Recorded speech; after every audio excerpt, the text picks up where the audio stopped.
எதிர்காலம் வரும், என் கடமை வரும், இந்த கூட்டத்தின் ஆட்டத்தை ஒழிப்பேன்.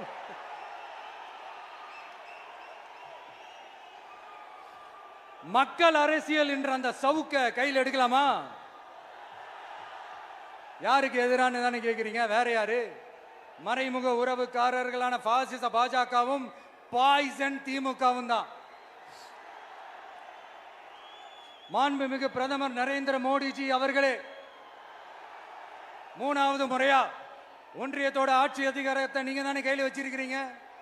இல்ல, நாங்க தெரியாம தான் கேட்கிறோம்.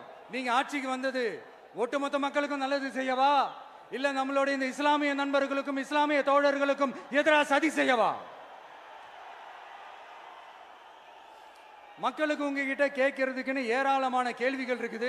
அதனால அவங்க சார்பா, அவங்கள ஒருத்தனா, அவங்களோட ஒரு உண்மையான ஒரு பிரதிநிதியா உங்ககிட்ட சில கேள்விகள் கேட்கணும். மிஸ்டர் பிரைம் மினிஸ்டர் அவர்களே, நம்ம தமிழ்நாட்டு மீனவர்கள் கிட்டத்தட்ட ஒரு 800 பேருக்கு மேல இலங்கை கடற்படையால தாக்கி அழிக்கப்பட்டிருக்கிறாங்க. அதை கண்டிக்கிறதுக்காக உங்களை பெருசா எதுவும் செய்ய சொல்லல, சின்னதா ஒண்ணு மட்டும் செஞ்சு கொடுங்க. இனிமேலாச்சும் எங்களுடைய மீனவர்கள் பாதுகாப்பா இருக்கிறதுக்காக இந்த கச்சத்தீவை இலங்கை கிட்ட இருந்து மீட்டு கொடுத்துருங்க, அது போதும். உங்களுடைய இந்த முரட்டு பிடிவாதத்தால நீங்க நடத்துற இந்த நீட்டு தேர்வு, அதனால இங்க என்னென்ன நடக்குதுன்னு சொல்றதுக்கே மனசு வலிக்குது. அதனால அந்த நீட்டு தேர்வு தேவையில்லைன்னு அறிவிச்சிருங்க, அது போதும். செய்வீர்களா திரு நரேந்திரபாய் தாமோதர் மோடிஜி அவர்களே?